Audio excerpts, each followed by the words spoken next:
Assalamualaikum warahmatullahi wabarakatuh. Perkenalkan, nama saya Dwi Cici Cahyani, NPM 1901010015.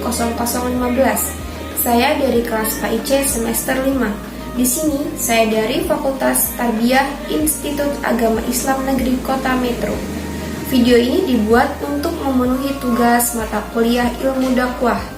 Pada kesempatan kali ini, saya akan berdakwah menggunakan metode ceramah, yaitu yang berjudul tentang ibu. Mari kita simak videonya. Assalamualaikum warahmatullahi wabarakatuh. Innal hamdalillah nahmudu wa nasta'inuhu wa na'udzubillahi min syururi anfusina wa min sayyiati a'malina man yahdihillahu fala mudhillalah wa man yudlilhu fala hadiyalah.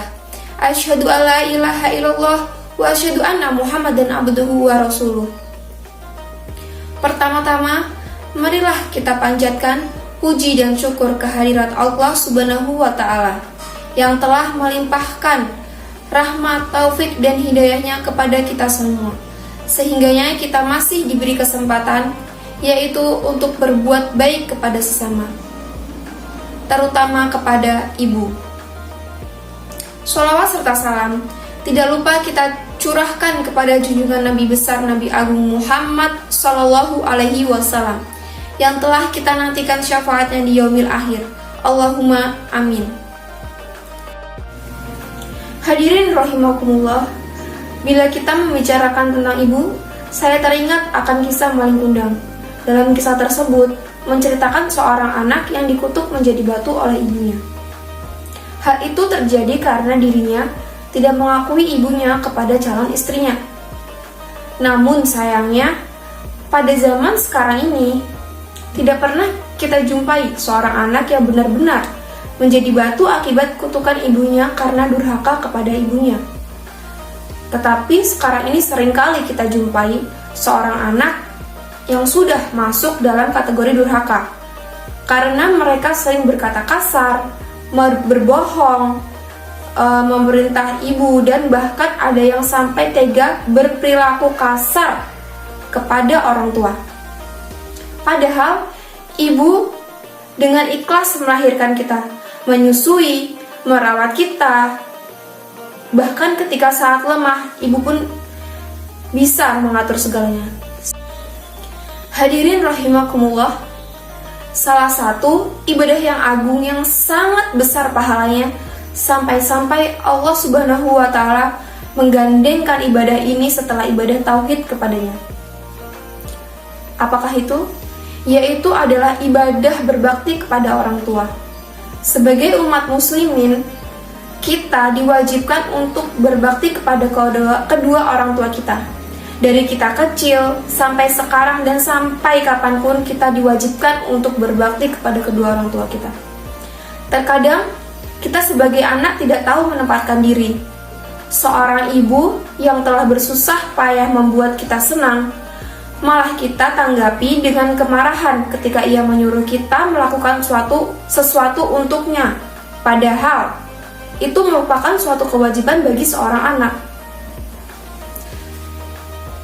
Hadirin rahimakumullah, dalam berbakti kepada kedua orang tua, Allah Subhanahu wa ta'ala menempatkan ibu menjadi prioritas yang paling utama, kemudian disusul oleh ayah.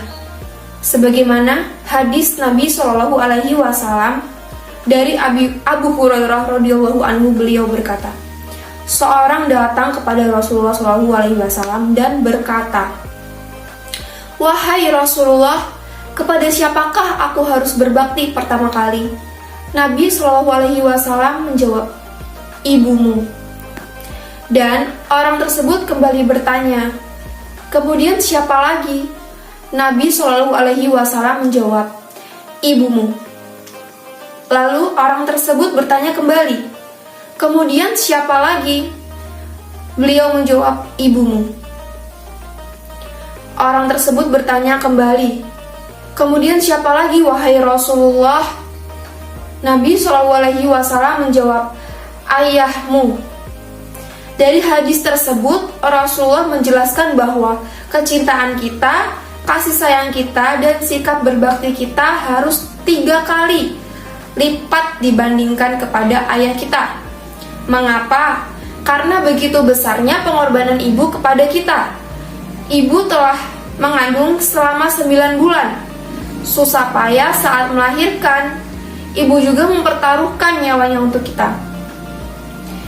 Ibu menyusui kita selama kurang lebih 2 tahun lamanya.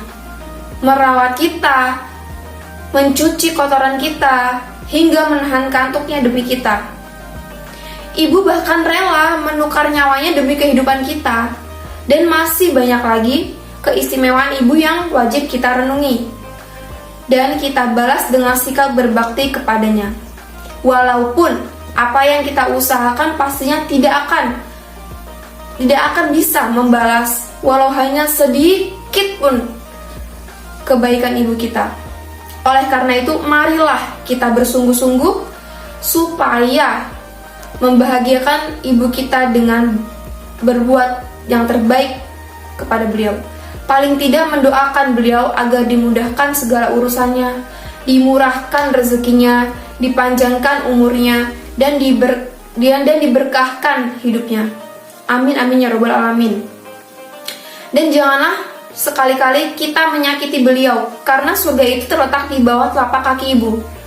Maksudnya, ketika tidak akan mungkin masuk surga apabila ibu tidak meridhoi kita. Kita juga harus mewaspadai doa jelek atau kutukan dari ibu lantaran kelakuan kita, karena doa ibu itu betul-betul bermustajab.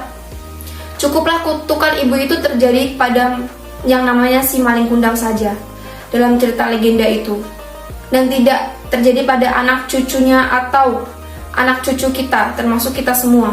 Amin amin ya robbal alamin. Hadirin rahimakumullah, sebagai penutup dari ceramah kali ini, saya mengajak diri saya pribadi dan kepada hadirin pada umumnya agar kita selalu berbakti dan taat kepada ibu kita selama itu berada dalam syariat Allah Subhanahu wa Ta'ala.